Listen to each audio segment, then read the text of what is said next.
Donc la semaine dernière, on a parlé des pensées. Est-ce qu'il y en a qui ont retenu quelque chose la semaine dernière? Est-ce que ça a été utile pour quelqu'un? Les pensées très importantes. Et on a vu notamment que les pensées ne sont rien d'autre que des suggestions. Ok? Ce sont des idées qui vous sont présentées et il n'en tient qu'à vous de les accepter ou de les refuser, selon que ces pensées-là sont bonnes ou mauvaises. Vous connaissez l'expression qui dit « vous êtes ce que vous mangez » ? Vous avez déjà entendu parler de ça? Vous êtes ce que vous mangez. Moi, je préfère dire que vous êtes ce que vous pensez. Ok? Ce que vous pensez. D'où l'importance de gérer nos pensées. Pourquoi? Parce que si vous gérez bien vos pensées, il y aura un impact positif, il y aura des effets bénéfiques sur vos émotions, parce que les pensées déclenchent les émotions. Ça aura des effets positifs sur vos actions, même vos comportements, parce que les émotions nous poussent à l'action. Ça aura aussi un effet bénéfique sur les fruits que vous portez, sur le résultat, parce que les actions produisent quelque chose. Et donc, lorsque vous observez les fruits de vos vies, vous pouvez toujours remonter la chaîne jusqu'à pouvoir identifier les pensées qui en sont à l'origine. Alors, c'est très important de bien choisir les pensées et de bien gérer les pensées que nous avons. Amen. La Bible nous dit que Dieu aussi, il pense. Vous savez que Dieu, il pense? Il y a des gens qui imaginent Dieu comme une force, une énergie, quelque chose d'abstrait, d'impersonnel. Mais pourtant, la Bible présente Dieu comme une personne capable de penser, de réfléchir, capable d'émotion, une personne qui prend des décisions, une personne qui parle. Vous savez que Dieu parle? Celui qui a créé la bouche parle. Celui qui a créé les oreilles, il entend. Parce qu'il est une personne. Un jour, Dieu a pensé et il a fait quelque chose. Il a créé. C'est pour ça qu'on est là d'ailleurs. Dieu a pensé et il a créé. Et après avoir créé, la Bible nous dit que Dieu a dit, ce que j'ai fait là, c'est bon. Et même lorsqu'il a créé l'homme, l'être humain, il a dit, ça, c'est très bon. Dis à ton voisin, moi je suis très bon. Très bon. Et de la même façon que Dieu a pensé et que la pensée de Dieu a donné un résultat, ça a produit quelque chose, de la même façon, je souhaite ou je voudrais que le résultat qui est dans ma vie, je puisse dire ça, c'est bon. Ça, c'est très bon.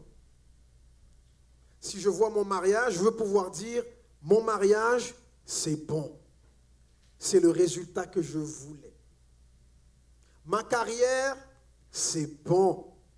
C'est le résultat que je voulais. La personne que je suis, ce que je vis, c'est bon.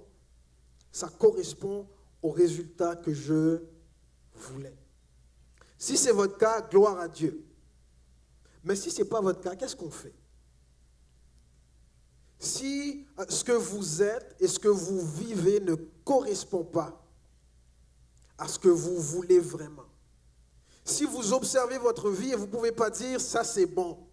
Est-ce qu'il y a des gens ici ce matin? Tu te regardes dans le miroir, devant le miroir, puis tu ne peux pas dire « ça c'est très bon ».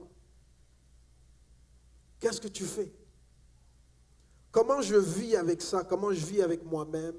Comment je vis avec ce qui se passe dans ma vie? La première des choses, si on veut apporter une solution, parce qu'il y a une solution, ça c'est la bonne nouvelle.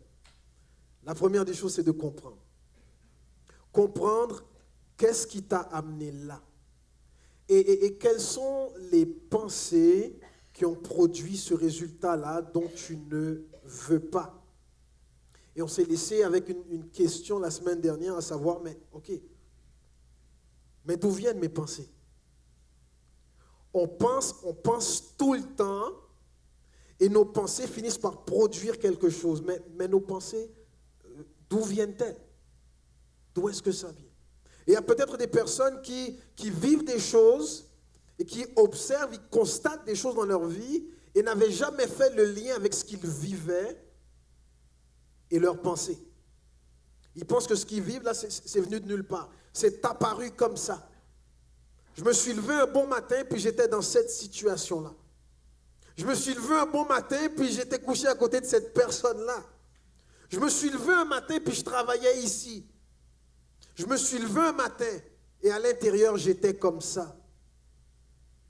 Sans jamais faire le lien entre ce qu'ils sont, ce qu'ils vivent, ce qu'ils constatent dans leur vie, et les pensées. La première des choses, c'est de comprendre. À chaque fois qu'on veut apporter une solution à quelque chose, il faut commencer par comprendre. Comprendre qu'est-ce qui t'a amené là. Quelles sont ces pensées qui ont produit ça dans ta vie et pourquoi tu as choisi ces pensées-là. Parce que tu les as choisies, ces pensées-là. Et ensuite, ça t'a donné un résultat. Les pensées viennent d'où? Il y a des pensées qui viennent de nous. Il y a des pensées qui viennent de Dieu. Je vous ai dit au début, les pensées sont des suggestions, n'est-ce pas? Donc, qui nous a suggéré ces pensées-là? Qui nous les a présentées? D'où sont-elles venues? Il y a des pensées qui viennent de nous, il y a des pensées qui viennent de Dieu. Il y a des pensées qui viennent des autres. Tu sais, quand ton mari te donne l'idée du siècle, même si ce n'est pas la meilleure idée, il y a des pensées qui viennent des autres. Il y a des pensées qui viennent aussi d'êtres spirituels autres que Dieu. Vous savez, dans le monde spirituel, il n'y a pas que Dieu. Il y a d'autres êtres aussi. De la même manière que dans le monde dans lequel nous vivons, il y a des êtres humains, mais dans le monde dans lequel on vit, il y a aussi des êtres spirituels. D'ailleurs, même les êtres humains sont des êtres spirituels. La différence entre les êtres humains et les êtres purement spirituels, c'est que les êtres humains, ils ont un corps. Donc, vous n'êtes pas un corps qui a un esprit, donc vous êtes un esprit qui habite dans un corps. OK? Et il y a des êtres qui sont purement spirituels, donc ils n'ont pas de corps comme vous et moi, mais ils ont, tout comme nous, une volonté, ils pensent, ils parlent, ils agissent et ils réagissent. Parmi les êtres spirituels qui existent, il y en a un que la Bible désigne, et dans la Bible, on lui donne le nom de Satan, qui veut dire adversaire. Okay? Et des personnes vont penser parfois que ben, lui aussi, c'est une force. C'est juste une façon de désigner le mal. Mais c'est quelque chose d'impersonnel. Pourtant, la Bible présente cet adversaire-là, qu'on appelle souvent l'ennemi des êtres humains. La Bible le présente comme une personne aussi. Et on le voit même dans les évangiles, à un moment donné, on voit qu'il a une conversation avec Jésus. Donc, Jésus n'est pas en train de parler tout seul, il n'est pas en train de combattre des idées dans sa tête. Jésus parle avec une autre personne, un être spirituel que Dieu a créé, mais qui est devenu méchant.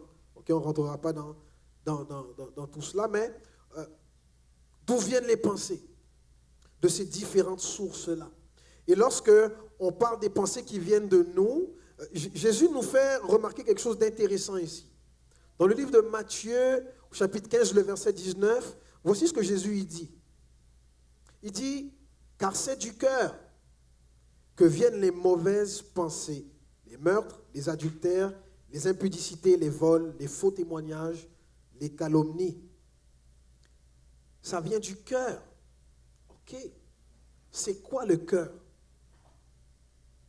Jésus dit nos pensées, bonnes ou mauvaises. Là, on parle des mauvaises pensées ici, dans ce texte-là. Mais ça vient du cœur. Et donc, c'est quoi le cœur? Et c'est où ça, le cœur? Est-ce qu'on parle de l'organe qui pompe du sang? Est-ce que vos pensées viennent de là? Non. On ne parle pas d'anatomie, ok, ce matin. On parle du cœur, qui est le centre, ou le centre de contrôle, si on veut, de la vie. Dans la Bible, le mot cœur apparaît plus de 1000 fois. Comme quoi, c'est un sujet important, le cœur, dans la Bible. Quand on parle de quelque chose plus de 1000 fois dans un livre, tu dis que ça doit être un thème clé du livre. OK? Plus de 1000 fois, on nous parle du cœur dans la Bible de plusieurs façons. C'est le centre de votre personne. C'est le centre. D'ailleurs, la vie spirituelle commence dans le cœur. C'est là que ça commence. Et la dimension du cœur est tellement profonde et mystérieuse que les chercheurs n'ont pas fini d'étudier les humains pour comprendre leur comportement. Pourquoi les humains pensent comme ils pensent? Pourquoi les humains ressentent comme ils ressentent? Pourquoi les êtres humains agissent comme ils agissent? C'est un mystère. C'est un mystère. Tu vois une personne, tu penses que tu as compris la personne jusqu'à ce qu'elle dise ou fasse quelque chose que tu n'avais pas vu venir et que tu n'aurais jamais prévu. C'est vrai ou pas? Il m'avait dit qu'il m'aimerait toute la vie. Ah ben, jusqu'à ce qu'il se passe quelque chose, il fasse ou il dise quelque chose qui vient complètement chambarder la théorie que tu avais formulée sur cette personne-là. Dès qu'on pense qu'on a compris quelqu'un, là, c'est là qu'on se trompe. La personne va dire ou faire quelque chose. Il vous est déjà arrivé de faire du bien à une personne, du bien, d'être là pour elle, de lui donner des cadeaux, d'être attentif. Et puis cette personne-là vous rend du mal pour le bien que vous lui avez fait, c'est déjà arrivé? Mais comment t'expliques ça? Moi, je te fais que du bien, puis toi, tu me rends du mal en échange. Mais qu'est-ce qui se passe dans ta tête? Vous avez déjà vu une personne tomber amoureuse de quelqu'un qui est mauvais, même méchant avec elle? Mais elle reste attachée à cette personne-là, même si elle se prend des baffes. Mais qu'est-ce qui se passe dans la tête de cette personne? Tu ne peux pas le comprendre. Le cœur de l'homme est un mystère. Est un mystère. Tu vois un danger, tu vas dire, il n'y a personne qui va s'aventurer dans ce danger-là, et pourtant. Il y a ce dicton qui dit, le cœur a ses raisons, n'est-ce pas? Ça veut dire que l'être humain ne fonctionne pas nécessairement par logique. Le cœur a sa propre logique. Le cœur a son propre fonctionnement. Et quand tu penses aux décisions que tu as déjà prises dans ta vie, aux gestes que tu as posés, aux paroles qui sont sorties de ta bouche, est-ce que ça faisait toujours du sens? Est-ce qu'il vous est déjà arrivé de vous poser à vous-même la question, mais qu'est-ce qui m'a pris? Moi, ça m'est déjà arrivé.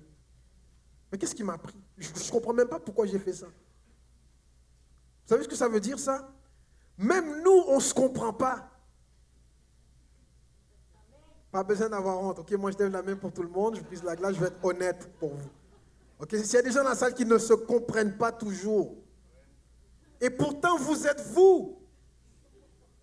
Fait que si vous ne comprenez pas, qui peut vous comprendre? Qui peut vous comprendre? Le cœur humain est un mystère profond. Dans Jérémie chapitre 17, le verset 9, voici ce qu'on peut lire. Rien n'est plus trompeur que le cœur humain. On ne peut pas le guérir, on ne peut rien y comprendre. Mais moi, dit le Seigneur, je vois jusqu'au fond du cœur, je perce les secrets des consciences, ainsi je peux traiter chacun selon sa conduite et le résultat de ses actes ou de ses actions. Le cœur humain, c'est un mystère. Personne ne peut le comprendre, personne ne peut guérir le cœur humain. Mais Dieu dit, moi, je suis capable. Vous n'êtes pas capable. Mais moi, je suis capable. Il y a des gens qui vont s'asseoir dans le bureau d'un psychothérapeute ou d'un psychologue pendant des années. C'est long à comprendre, hein? Il y a des gens qui vont s'asseoir dans un bureau d'un conseiller pour essayer de comprendre ce qui se passe à l'intérieur d'eux. Et ils vont rester là plus longtemps que ça prend pour faire un bac et une maîtrise. Et ils n'auront toujours pas compris leur cœur. Parce que le cœur humain ne peut pas le comprendre. Mais Dieu, lui, il peut comprendre le cœur humain. Dieu, lui, est capable de guérir le cœur. Dieu est capable d'aller au fond et percer le secret de votre conscience. Lui, il comprend tout ça. C'est une bonne nouvelle en passant. C'est une très bonne nouvelle. Tout ce qui fait bouger l'homme vers l'avant ou vers l'arrière passe par le cœur. J'ai dit tout à l'heure, c'est le centre de contrôle de l'être humain, le cœur. C'est de là que viennent les pensées, les désirs, la volonté. C'est votre centre de contrôle, votre cœur. Tout ce qui vous fait bouger passe par là. Tout ce qui vous fait bouger. Les bonnes pensées comme les mauvaises, ça part du cœur. Ça prend vie dans le cœur. Le cœur est très important. On voit dans la Bible à plusieurs endroits que tout ce que Dieu fait dans la vie d'un homme ou d'une femme, quand Dieu veut orienter cette personne-là, Dieu passe par le cœur. Galates 5, versets 22 et 23 nous dit ce que l'Esprit Saint produit, c'est l'amour, la joie, la paix, la patience, la bienveillance, la bonté, la fidélité, la douceur et la maîtrise de soi. Ça, c'est ce que le Saint-Esprit produit. Où est-ce qu'il produit tout ça? Dans la tête? Dans la poche? Le Saint-Esprit produit ça dans le cœur. Ce que le Saint-Esprit produit, il le produit dans le cœur. Et donc, pour que le Saint-Esprit produise ces choses-là dans le cœur, ce que Dieu dit, c'est « Ouvre-moi ton cœur. Je veux mettre quelque chose dedans. » Je veux mettre quelque chose dedans. Souvent, on préfère demander à Dieu de mettre quelque chose dans notre poche. Mets quelque chose dans ma poche, Seigneur. Mais Dieu veut mettre quelque chose dans ton cœur. Psaume chapitre 4, le verset 6 et 7. Beaucoup se plaignent. Ah, que nous aimerions voir le bonheur. Seigneur, fais-nous bon accueil. Mais dans mon cœur, tu mets plus de joie que ces gens n'en trouvent à récolter tout leur blé et tout leur vin. Dans mon cœur, tu mets de la joie. Quand Dieu fait bouger un homme ou une femme, Dieu passe par le cœur. Dieu veut mettre quelque chose dans ton cœur. Philippiens 4, versets 6 et 7. Ne vous inquiétez de rien, mais en toute chose, faites connaître vos besoins à Dieu par les prières et les supplications avec action de grâce. Et la paix de Dieu, qui surpasse toute intelligence, gardera vos cœurs et vos pensées en Jésus-Christ. Tu demandes la paix, où est-ce que Dieu va produire cette paix-là? Dans ta boulangerie. C'est ton cœur. C'est là que tout se passe.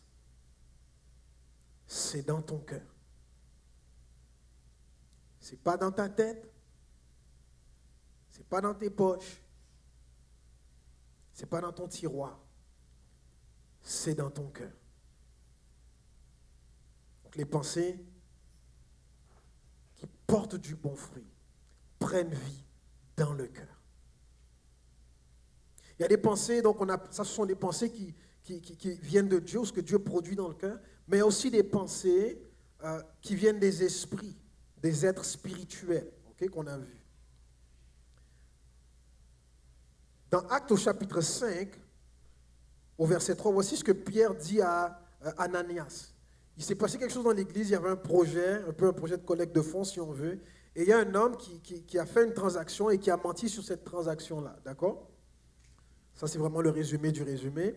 Et voici ce que l'apôtre Pierre dit à cette personne qui s'appelle Ananias. Il dit, « Pourquoi Satan a-t-il rempli ton cœur au point que tu mentes au Saint-Esprit?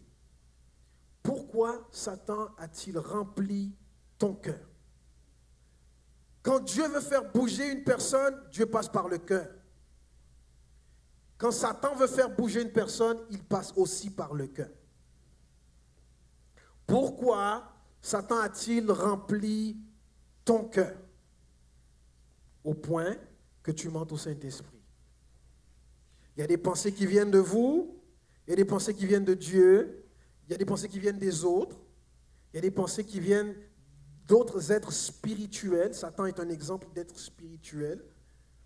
Et toutes ces personnes-là, pour vous faire bouger, doivent passer par votre cœur. Vous comprenez mieux pourquoi la Bible dit dans Proverbes chapitre 4, le verset 23, « Garde ton cœur plus que, car de lui viennent les sources. Tout passe par ton cœur. Et donc, garde ton cœur précieusement, laisse pas n'importe quoi passer par là. Tu sais, il y a des gens qui ont des propriétés. Si vous avez une propriété, il y a une clôture pour empêcher n'importe qui de passer par. C'est vrai ou pas? Parce que tu gardes ton jardin. Ce n'est pas un espace public, là. On ne vient pas ici jouer au ballon, on ne vient pas ici fumer, ou on ne vient pas ici faire n'importe quoi. Ça, c'est mon terrain privé. Ton cœur, c'est ton terrain privé. Garde, protège-le. Parce que tout passe par là. Et si quelqu'un peut avoir accès à ton cœur et mettre ce qu'il veut dedans, ça va affecter ta vie. Ça ne va pas juste affecter ta journée, ça va affecter ta vie. Garde ton cœur. Plus que tout, plus que ton compte en banque, plus que tes bonbons, plus que ta maison, plus que ta belle collection, plus que tes vêtements. Garde ton cœur plus que tout. Parce que la personne qui a accès à ton cœur, ok, peut influencer toute ta vie. Toute ta vie. Combien de vies, et je suis sûr que vous connaissez des gens, combien de vies ont été ruinées parce qu'une personne a laissé quelqu'un avoir accès à son cœur. Et parce qu'elle avait accès à son cœur, a pu mener cette personne-là par le bout du nez, ou a pu gâcher toute sa vie, ou compromettre son avenir. Parce que j'ai eu accès au cœur. La porte était grande ouverte. Il n'y avait pas de gardien là. Garde ton cœur. Plus que toute autre chose. S'il y a des parents dans la salle dont les enfants sont en âge de tomber amoureux, vous ne trouvez pas ça des fois stressant, les parents? Parce que tu ne veux pas, par exemple, que ta petite fille, ton amour, tombe amoureux du mauvais gars. Parce que tu sais que ça pourrait gâcher sa vie. C'est vrai ou pas? Si ce petit gars-là prend le cœur de ma fille, c'est fini.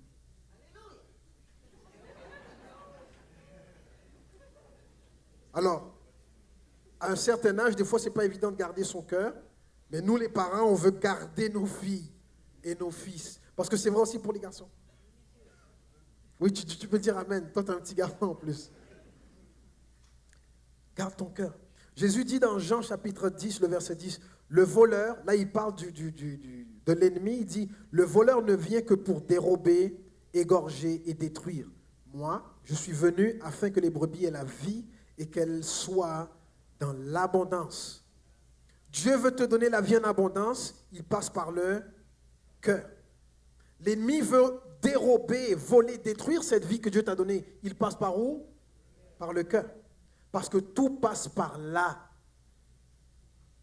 Tout passe par là. Tout passe par là. Tu peux avoir toute l'éducation que tu veux, tu peux avoir tout l'argent que tu veux. Si on arrive à maganer ton cœur, ça n'a plus d'importance. Ça n'a plus d'importance.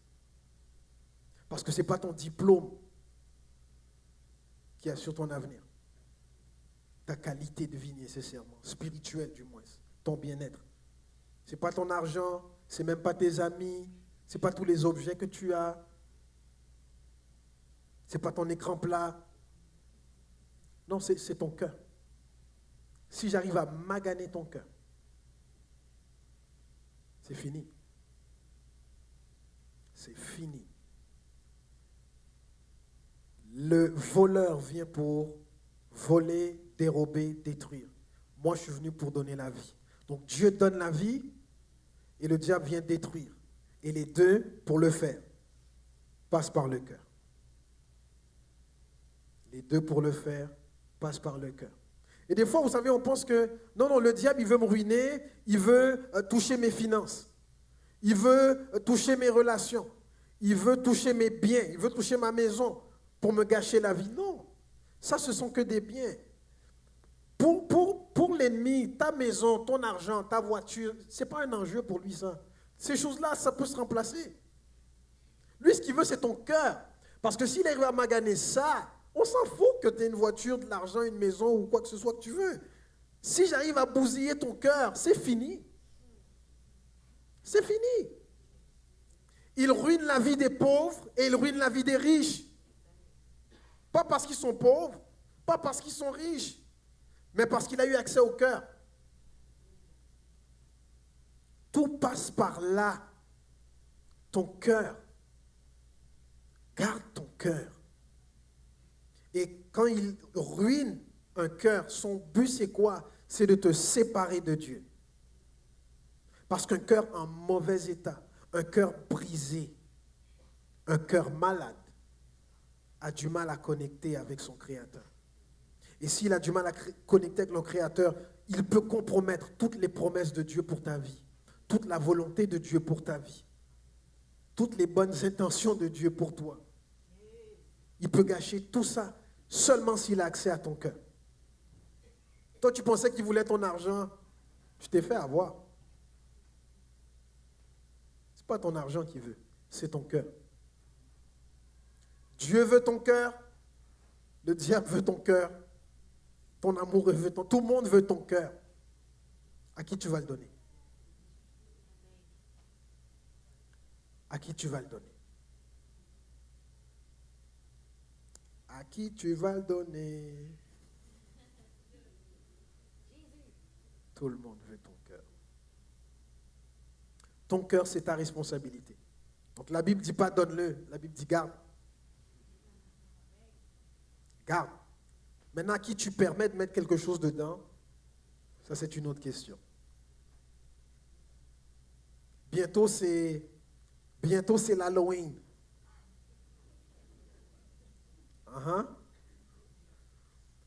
Puis à l'Halloween, qu'est-ce qu'on fait?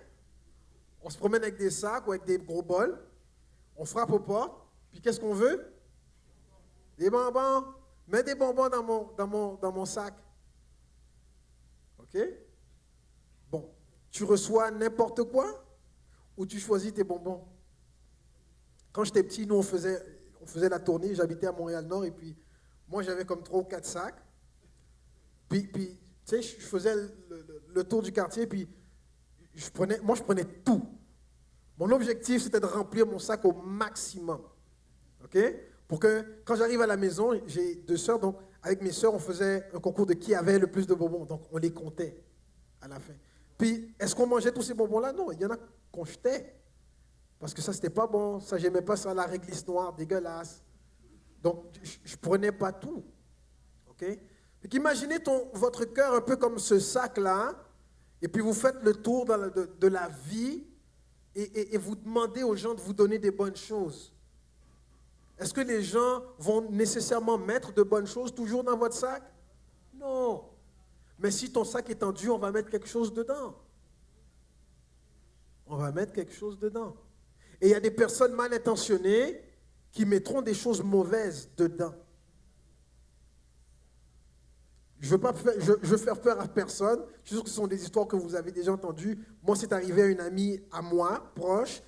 Dans son sac, une personne avait mis une pomme et dans la pomme, il y avait une lame. Ça fait des années, on était encore tout jeunes. Donc, elle s'est blessée à l'intérieur de la bouche. Heureusement, ça va, mais c'est arrivé. C'est arrivé. Et on disait à l'époque, aux parents dans les nouvelles, on disait, vous devez trier les bonbons de vos enfants, les examiner, s'assurer qu'il n'y a rien de mauvais dans leur sac. Parce qu'il peut se trouver des choses mauvaises dans le sac de vos enfants. Il peut se retrouver des choses mauvaises dans votre cœur. Parce que vous avez fait le tour. Et puis vous avez permis à tout plein de personnes de mettre des choses là-dedans. Puis vous n'avez pas trié. Et vous n'avez pas acheté. Et aujourd'hui, vous êtes blessé, vous êtes mal en point, vous êtes méfiant, vous êtes colérique. Parce qu'il y a des gens qui ont mis des choses dedans. Garde ton cœur, plus que toute autre chose. Car de lui viennent les sources de la vie. Tout passe par votre cœur. Et donc, si votre cœur est en mauvais état, devinez quel genre de pensées vont prendre vie dans ces conditions-là. Devinez. Si votre cœur est en bon état, devinez quel genre de pensées vont être produites dans un bon cœur. Mais dans un mauvais cœur, de mauvaises pensées, mauvaises émotions, mauvaises actions, mauvais fruits. Garde ton cœur, parce que c'est là que tout se passe. Dieu met des choses dans nos cœurs quand on lui permet.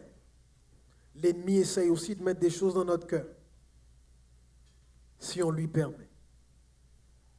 Je vais vous donner 3 exemples de façon dont le diable, lui, il veut briser votre cœur.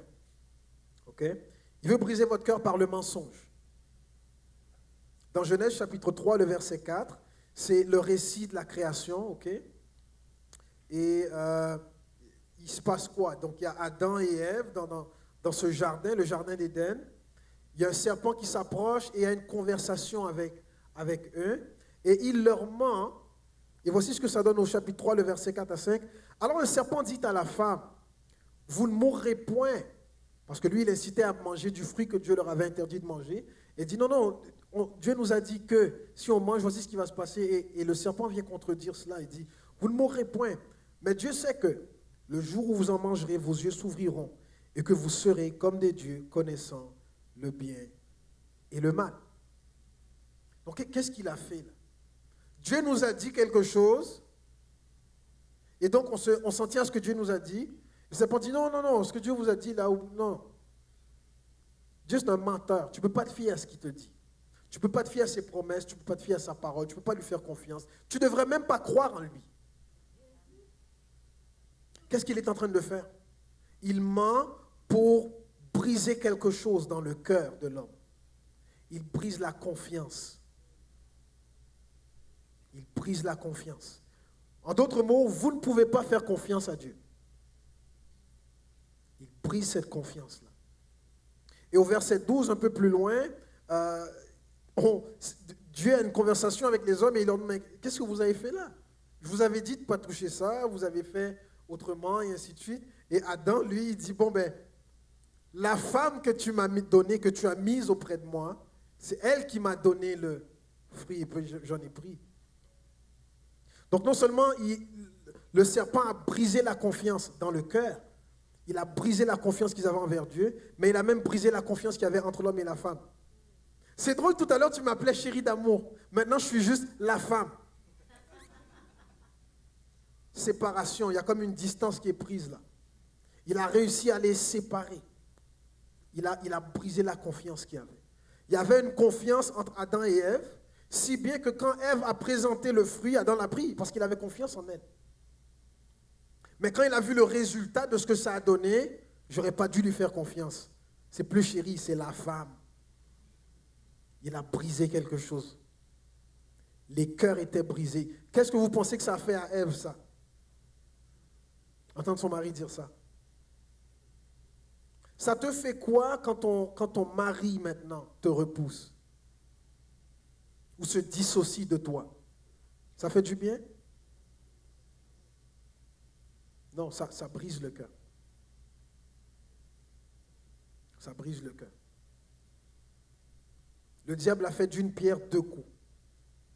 Briser la relation avec Dieu, il a brisé la relation entre les deux. Il a brisé les cœurs. Il brise les cœurs aussi par les insultes. Au psaume 69, le verset 20-21, tu sais comment on m'insulte, le psalmiste qui parle. Tu connais ma honte et mon humiliation. Tu vois devant moi tous mes adversaires. L'insulte m'a brisé le cœur. Je ne peux pas m'en remettre. J'espère un signe de sympathie, mais rien ne vient. Je cherche quelqu'un qui me console, mais je ne trouve personne. Donc l'ennemi s'organise pour que tu te retrouves dans une situation où tu seras humilié, insulté. Pourquoi? Parce que ça aura un impact direct sur ton cœur. Qui s'est déjà senti humilié? On vous a déjà humilié. Ça peut être un membre de la famille qui vous a humilié. Ça peut être un ami, un prof. L'école où moi j'allais au secondaire, là, l'humiliation, il y en avait à gogo. Les profs étaient super baveux. Ils étaient super baveux. Je me rappelle une fois, un de mes camarades de classe, il était vraiment... il était tannant, on va le dire comme ça, ok? Et puis le prof, il était tanné, il en avait marre. Fait qu'à un moment donné, mon ami n'arrêtait pas de parler, il criait, il jouait. En tout cas, lui, il voulait s'amuser, quoi. Mais le prof a décidé de faire quelque chose pour l'humilier afin de le stabiliser, le calmer. Et donc, ce qu'il a fait, il a dit à mon ami, va au coin. Mon ami est allé au coin. Au coin, il y avait une poubelle. Il a pris la poubelle et il est venu mettre la poubelle à la place de mon ami. On était au secondaire. Qu'est-ce que ça fait, ça, au cœur d'une personne? L'humiliation, l'insulte, ça brise ton cœur. Et des fois, on pense qu'on va faire quelque chose comme ça, puis c'est juste pour donner une leçon, mais on ne se rend pas compte. On ne se rend pas compte des séquelles. Ça fait plus que 20 ans, et moi je m'en rappelle, pourtant ce n'est pas moi qui l'a fait. Imagine mon ami ce que ça lui a fait. Vous savez, humilier les gens, ce n'est pas une très bonne stratégie pour les amener à maturer, pour les amener à se tenir tranquille, pour les amener à faire ce qu'on souhaiterait qu'ils fassent. L'humiliation, c'est une arme de l'ennemi pour briser les cœurs. Et tout le monde y a déjà eu recours. Les parents utilisent l'humiliation pour discipliner leurs enfants. Les professeurs en classe utilisent parfois l'humiliation. Les patrons au travail parfois utilisent l'humiliation. Pourquoi? Parce qu'on veut écraser quelqu'un. Mais ce qu'on ne réalise pas toujours, à qui appartient cette arme que nous utilisons? Est-ce qu'elle appartient à Dieu? Non, elle appartient à la personne que la Bible appelle l'adversaire. C'est son arme. Et c'est une arme qui fonctionne. Je ne connais personne qui, après une humiliation, est dans la joie. Non, la joie est tuée là. On a lu tout à l'heure dans le psaume, Dieu met de la joie ou remplit le cœur de joie. L'ennemi lui veut dérober, tuer, détruire cette joie-là. Et comment il le fait? Par le mensonge, par l'humiliation, il le fait aussi. Donc la prochaine fois que vous avez envie d'humilier quelqu'un, posez-vous la question, dans quel état est mon cœur? Parce que cette idée-là ne peut pas venir d'un cœur en bon état. Cette idée-là vient d'un cœur qui est en mauvais état.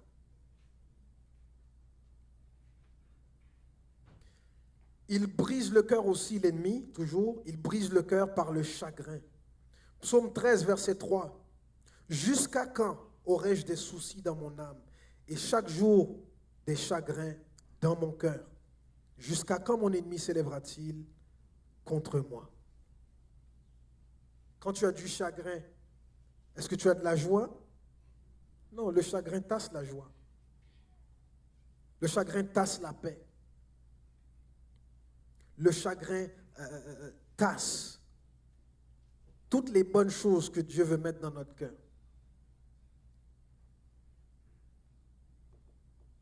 Et ce sont des outils, des armes que l'ennemi utilise pour briser le cœur.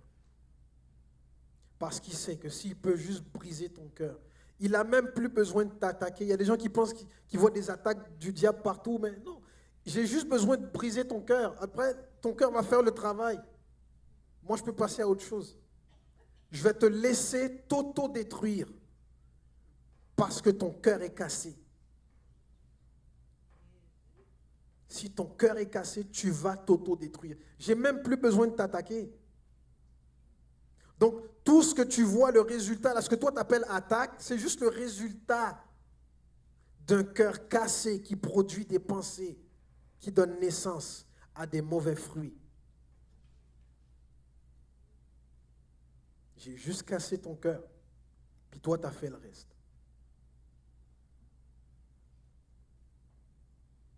Et la question que j'ai envie de vous poser ce matin maintenant, c'est Est-ce que ton cœur est brisé? Est-ce que ton cœur est brisé? Voici quelques exemples, ok? Quelques exemples de cas ou de situations qui vous disent que votre cœur est peut-être brisé ce matin. Parce que ton cœur peut être brisé sans même que tu t'en rendes compte. Toi, tu penses que c'est juste un trait de personnalité. Non. Ça, ce n'est pas un trait de personnalité. Ça, c'est un cœur qui est cassé. Mais non, mais nous, on est toujours comme ça. Mon père était comme ça. Mon grand-père était comme ça. Mon arrière-grand-père était comme ça. Mais vous aviez tous le cœur cassé. Ce n'est pas un trait de personnalité, ça. C'est un cœur brisé. On va voir quelques exemples. Si la tristesse, l'angoisse, le désespoir, les pensées de suicide aussi, sont comme des compagnons pour toi, si tu es plus souvent abattu, et des fois même sans raison apparente, tu es juste tout le temps down, ça c'est une indication qu'il y a quelque chose de cassé dans le cœur. Tu peux être triste à cause d'un événement triste, ok, on est d'accord. Mais quand tu es triste, et c'est presque un état normal chez toi, la tristesse, même quand il n'y a aucune raison d'être triste, toi tu es triste, il y a quelque chose qui se passe dans le cœur. Il y a quelque chose qui est cassé là. Dieu veut guérir. Si j'ai toujours du mal à faire confiance aux autres, pas à l'occasion, tu peux te trouver en face d'une personne et pour une raison qui te paraît logique et raisonnable, tu as du mal à lui faire confiance. Il y a un historique, il y a quelque chose qu'il a dit, un geste qu'il a posé, il y a des choses que tu as entendues, donc qui font en sorte que tu es un peu méfiant, tu n'as pas confiance. Ça, c'est une chose. Mais quand tu as du mal à faire confiance à n'importe qui ait ou non une raison, ça, c'est un signe qu'il y a peut-être quelque chose de cassé dans ton cœur. Si tu as du mal à croire aux promesses de Dieu et aux bonnes intentions de Dieu, non seulement de Dieu, mais aussi des gens qui t'aiment, tu as du mal à croire. Ça aussi, c'est une indication qu'il y a peut-être quelque chose de cassé dans ton cœur. Si tu as du mal à croire en toi, j'ai du mal à croire en moi. Et je doute de ma valeur, souvent. C'est pas, oh ben là, je viens d'échouer dans un domaine, ça m'a ébranlé un petit peu, je me demande si j'ai vraiment la valeur, et ainsi de suite. Ça, c'est une chose. Mais même quand tu fais des bons coups, tu as encore du mal à croire. Même quand les choses vont relativement bien, tu doutes encore de ta valeur. Même quand tout le monde te fait des compliments, tu as du mal à accepter l'idée que peut-être tu as de la valeur. Ça, c'est une indication qu'il y a quelque chose dans le cœur qui est cassé. Ton cœur est brisé.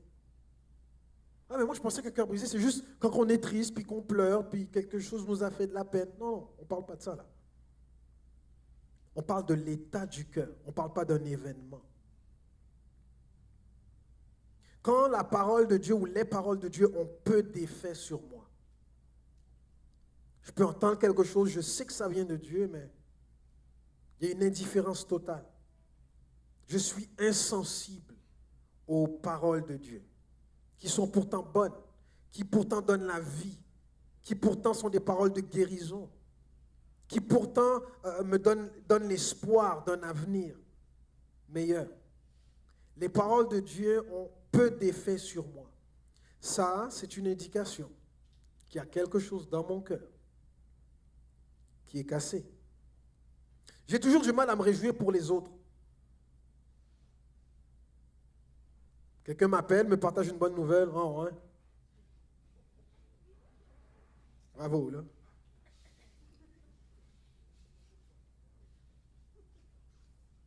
Vous connaissez des gens comme ça? On peut avoir des noms? Non? Okay. Toujours du mal à me réjouir pour les autres. J'ai toujours du mal à pardonner. Même si la personne me demande pardon 7000 fois, j'ai du mal à pardonner. Pas parce que je ne voudrais pas, mais j'y arrive juste pas. Non. J'essaye de pardonner, puis je choke. Ça ne marche pas. Il y a quelque chose qui bloque. Je ne suis pas capable de pardonner.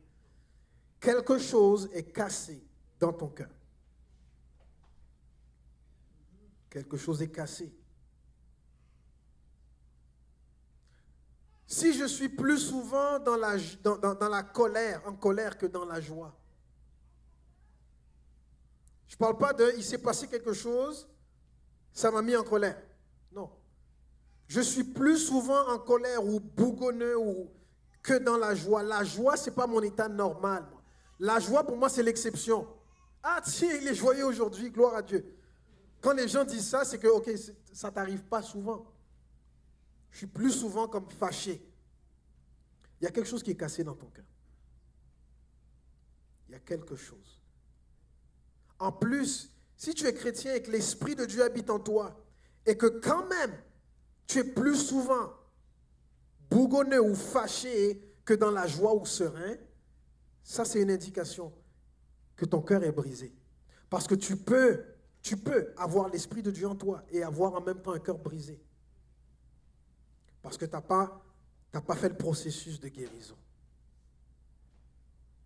Tu n'as pas fait le processus de guérison.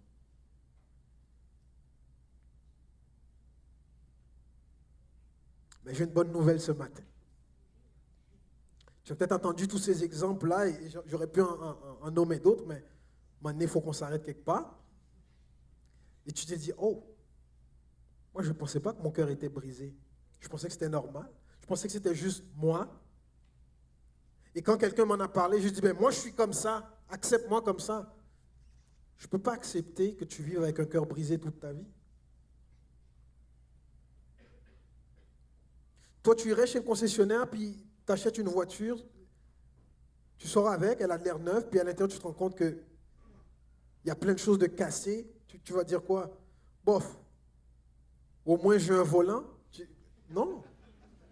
Tu vas retourner chez le vendeur, tu te dis, tu m'as vendu une voiture cassée, il faut que tu me la remplaces. Ou il faut que tu la répares, je ne sais pas, mais je ne peux pas accepter le véhicule dans cet état-là. Qu'est-ce qu'un véhicule à côté d'un être humain? Pourquoi est-ce qu'on accepte de marcher sur cette terre avec des cœurs brisés en permanence? Tu ne veux pas être guéri? Tu ne veux pas être guéri? Il y a plusieurs types de guérison. Il y a la guérison spirituelle. Okay? Il y a la guérison du cœur. Et c'est ce dont on parle, nous, en ce moment, dans notre série. Et il y a la guérison du corps. Okay? Guérison spirituelle, par exemple, il y a ce passage dans Ésaïe et aussi dans 1 Pierre, chapitre 4, qui dit par ses meurtrissures, nous sommes guéris. La guérison ici a plusieurs portées, mais la première signification qu'on retient, c'est la signification de la guérison spirituelle, parce qu'on parle du péché qui nous a séparés de Dieu. Okay? Donc la guérison spirituelle. Vous étiez mort, vous étiez malade spirituellement, mais par le sacrifice de Jésus sur la croix, vous avez reçu maintenant la guérison. Il y a la guérison du corps, donc quand il y a des gens malades, par l'imposition des mains, par l'onction d'huile, par les dons de guérison, Dieu guérit des gens qui sont malades dans leur corps. Et il y a la guérison intérieure, la guérison du cœur, qui est tout aussi importante. Qui est tout aussi importante. Mais si on devait en choisir un, mieux vaut être malade dans ton corps, mais être guéri dans ton cœur, que l'inverse. Pourquoi? Parce que tout passe par le cœur. Tout passe par le cœur. Et la bonne nouvelle, c'est que la guérison, elle est offerte par Dieu. Dans Luc chapitre 4, les versets 18 à 21, je vais conclure avec ça ce matin, parce que j'aimerais qu'on prenne le temps de prier un peu. C'est Jésus qui parle. Il dit, l'Esprit du Seigneur est sur moi, parce qu'il m'a oint pour annoncer une bonne nouvelle aux pauvres. Il m'a envoyé pour guérir ceux qui ont le cœur brisé, pour proclamer aux captifs la délivrance et aux aveugles le recouvrement de la vue, pour envoyer libres les opprimés, pour publier une année de grâce du Seigneur. Ensuite, là on parle de Jésus, il roula le livre, le remit au serviteur et s'assit. Tous ceux qui se trouvaient dans la synagogue avaient les regards fixés sur lui. Alors il commença à leur dire, « Aujourd'hui, cette parole de l'Écriture que vous venez d'entendre est accomplie. »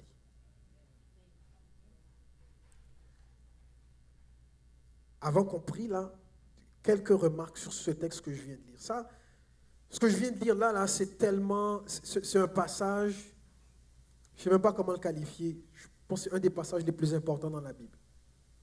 Ok?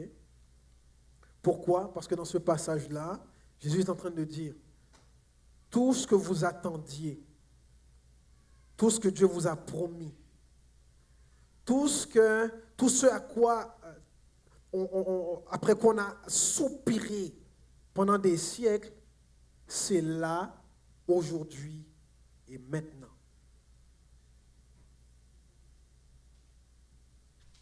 L'Esprit du Seigneur est sur moi, il m'a oint pour annoncer une bonne nouvelle. Et il dit, il m'a envoyé pour guérir les cœurs brisés. Il m'a envoyé. Dieu n'a pas seulement envoyé la guérison, il a envoyé son Fils. Il a envoyé une personne. La Bible ne dit pas, bon, Jésus est mort sur la croix, puis tout le monde a été guéri. Comme ça. Non, il a envoyé quelqu'un. Quelqu'un d'important. Il m'a envoyé pour guérir les cœurs brisés. La guérison du cœur, c'est une œuvre de proximité. C'est pour ça que la Bible dit, il dit ici, il m'a envoyé. Il ne m'a pas dit, claque des doigts pour qu'il soit guéri. Non, il m'a envoyé, je suis venu. La guérison du cœur, c'est une œuvre de proximité. D'où le verset dans les psaumes qui dit que l'Éternel, ou Dieu, est près de ceux qui ont le cœur brisé. L'Éternel, Dieu, est près de ceux qui ont le cœur brisé. Ensuite, il dit, il m'a envoyé pour, mot-clé ici, pour guérir les cœurs brisés. La guérison, c'est une des raisons spécifiques de la venue de Jésus.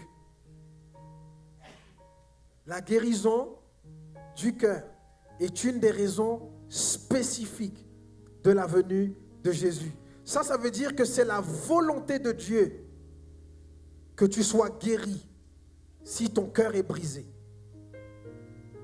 Ce n'est pas la volonté de Dieu, en d'autres mots, que tu marches sur cette terre en permanence avec un cœur brisé. Il m'a envoyé pour guérir. Pour ça, je suis venu. Je ne suis pas venu juste pour vous chanter des chansons, ou pour vous dire tout va bien aller, ou pour vous dire patientez, je reviens vous chercher. Non, je suis venu pour que vous expérimentiez la guérison du cœur. Là. Troisièmement, il m'a envoyé pour guérir qui? Ceux qui ont le cœur brisé. Ça veut dire que la guérison, on ne la reçoit pas par un mérite quelconque. Oui, mais je n'ai pas assez prié cette semaine. Oui, mais je n'ai pas lu ma Bible assez souvent. Moi, je ne suis pas assez spirituel. Oui, mais moi, j'ai plein de péchés. Moi, je vis une double vie. Moi, je vis une triple vie. Est-ce que je suis disqualifié? Non, regarde, ça dit, il m'a envoyé pour guérir ceux qui ont le cœur brisé. Ça dit, si ton cœur est brisé, tu es qualifié pour la guérison. Même si je ne prie pas souvent. Même si je ne prie pas souvent. Même si je n'ai pas lu ma Bible cette semaine. Même si je n'ai pas lu ma Bible cette semaine. Tu es bon. Même si je n'aime pas la personne qui est assise à côté de moi. Même si tu n'aimes pas la personne qui est assise à côté de toi. C'est parce que ton cœur est brisé que tu n'aimes pas la personne. Alors tu es qualifié. Tu es qualifié. Puis à la fin, le verset 21, Jésus dit, cette parole de l'Écriture que vous venez d'entendre, aujourd'hui, elle est accomplie. Ça veut dire que Tu n'as pas besoin d'attendre l'année prochaine où on va faire un processus de 8 semaines et demie. Non, il dit aujourd'hui, ça c'est accompli. Ça veut dire que tu peux expérimenter la guérison de ton cœur là. Tout de suite. Il y a des gens qui peuvent expérimenter ça en un claquement de doigts. Il y a des gens, ça peut prendre un processus un peu plus long. Chacun son cheminement, chacun son rythme, mais c'est là pour tout le monde. C'est là pour tout le monde. C'est là pour tout le monde.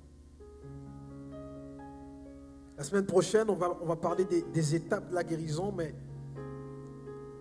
les étapes de la guérison du cœur. Mais dès aujourd'hui, tu peux déjà entrer dans la guérison. Pas besoin d'attendre la semaine prochaine. Yeah. Venez quand même la semaine prochaine, mais dès aujourd'hui, tu peux déjà expérimenter la guérison de ton cœur s'il est brisé. Et donc, s'il y a quelqu'un ce matin qui a besoin de ça, s'il y a quelqu'un ce matin qui a besoin de ça, on va prendre du temps. Les quelques minutes qui nous restent, on va prendre du temps. Vous pouvez vous approcher si vous voulez prier à l'avant, si vous souhaitez que quelqu'un prie pour vous. Mais vous pouvez écouter tout de suite. Approchez.